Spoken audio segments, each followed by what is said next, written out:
Good afternoon, folks. This is Deb, and we're going to talk about Donald Trump, Russia, and Volodymyr Zelensky today. So I believe it was on or around July 4th when an article appeared in The Atlantic, which is a publication I read regularly and I like a lot, talking about how the United States is shifting its allegiance to Russia under Donald Trump. And I believe that that is absolutely true. I think that Donald Trump has been a Putin puppet for a very long time. And I think the things that Donald Trump are doing, only gives Russia impetus to continue this war, okay? So some of the things that were highlighted in the article were things like the fact that Donald Trump has lifted sanctions on Russia, okay? You'll remember all of the furor around the fact that there was an arms shipment that was slated for the Ukraine that had been paid for by the Biden administration, that somehow was stopped. And according to Donald Trump, he knew nothing about that. Okay. Now, this guy is the president of the United States. And he's the commander in chief of the armed forces. But he knew nothing of a shipment of arms that was previously promised to the Ukraine being stopped allegedly by Pete Hegseth. But Donald Trump knew nothing about any of that.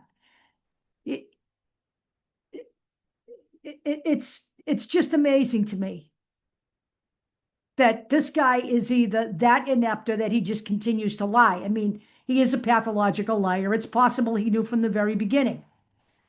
He's also done things like dissolve the State Department Global Engagement Center, which is there to expose misleading websites run by Russian operatives in Latin America and Africa.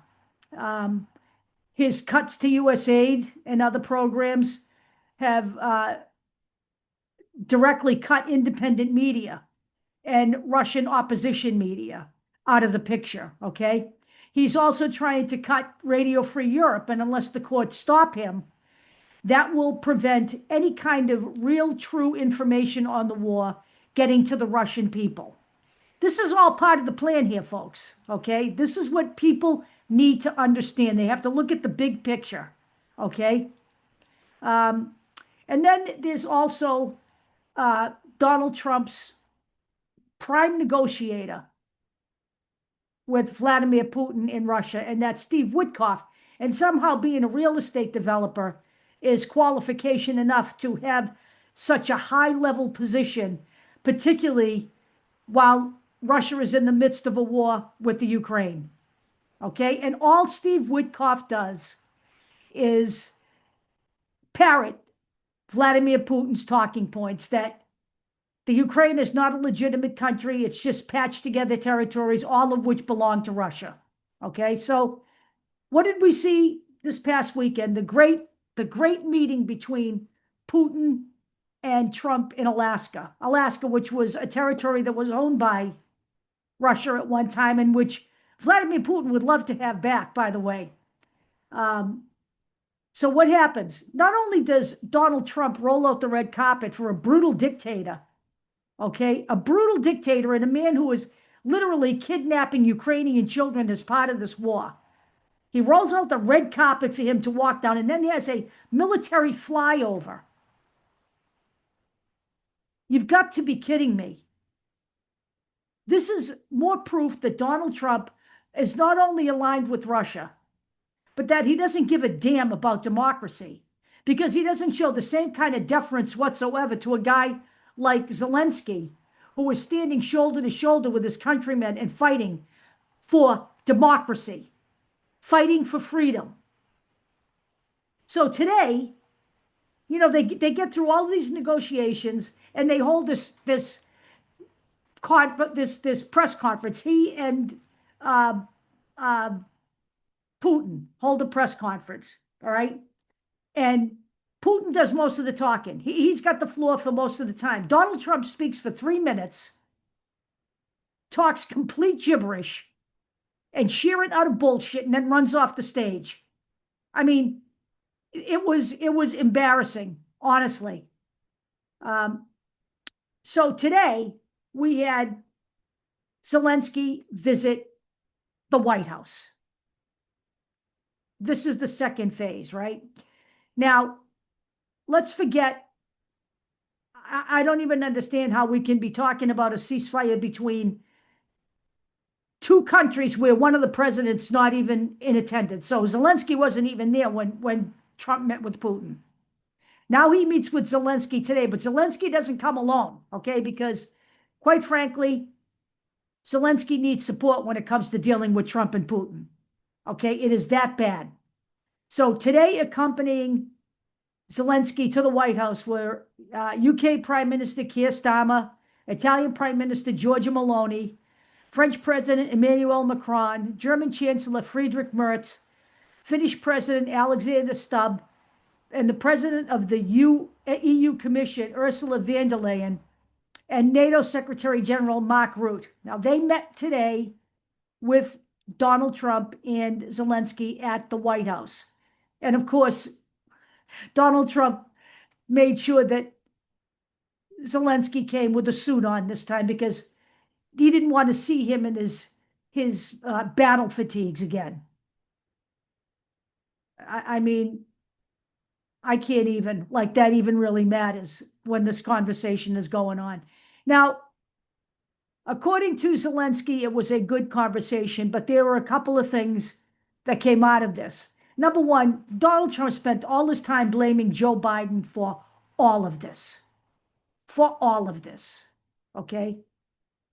And I'm going to tell you right now that Zelensky did not take the bait, okay?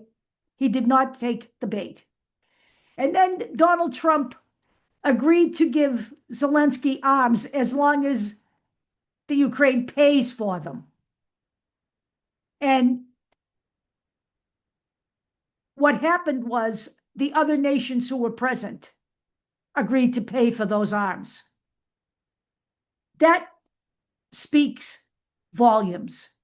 The United States, under Donald Trump, is not the least bit interested in helping the Ukraine. In fact, if Donald Trump had his way, he would turn over all of the Ukraine to Vladimir Putin.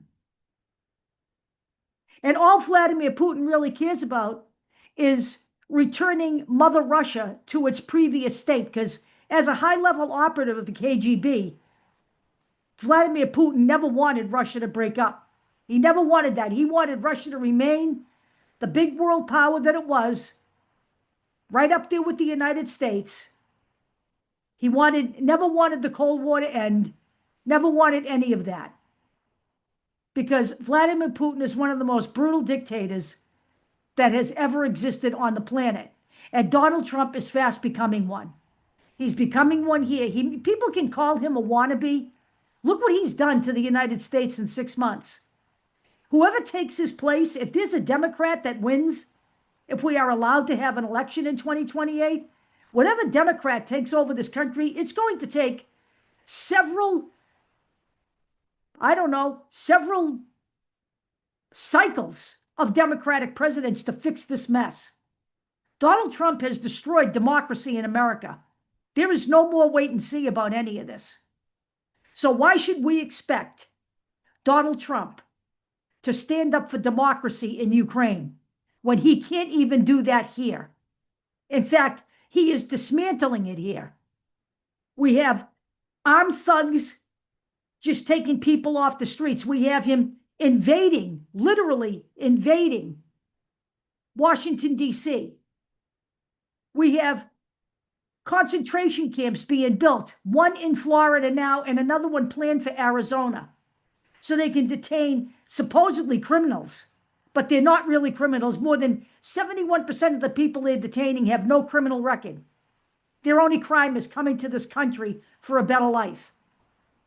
So the notion that Donald Trump is not aligning himself with Vladimir Putin is bullshit. He absolutely, positively is. And the American people had better wake up here, because he may be a wannabe, but he is fast becoming a dictator in the United States. I will talk to you all later.